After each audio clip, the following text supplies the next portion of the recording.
Lead defense counsel Nicholas Kaufman presents his submissions on merits on day 3 of the confirmation of charges hearing against former Philippine President Rodrigo Duterte at the International Criminal Court or ICC.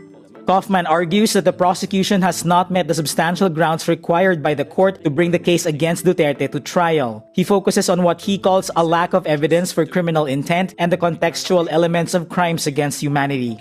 He says the so-called common plan mentioned by prosecutors was a legitimate, widely supported crime suppression strategy, not a criminal plan to murder. Kaufman also asserts there is no causal nexus linking Duterte's statements directly to the 49 incidents of murder.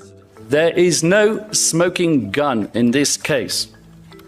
And that is not for want of a desperate attempt to find one on the part of the prosecution, with all their leading questions when they interviewed their criminal cooperating witnesses.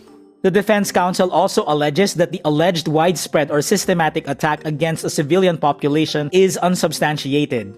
He claims the targeted group of suspected drug pushers and criminals is an arbitrary subgroup, not a legally defined civilian population. Rappler also talks to lawyer Ros Tugade, law professor and assistant to counsel at the ICC. Tugade comments on Kaufman's assertions that Duterte's speeches were just colorful narrative and did not show crafty design.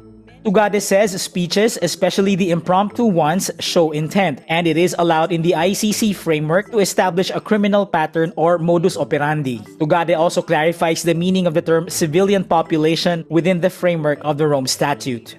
So in the elements of crimes, if you read there in the text, it says, any civilian population. The word any there is not accidental. Any civilian population means any one part of the population.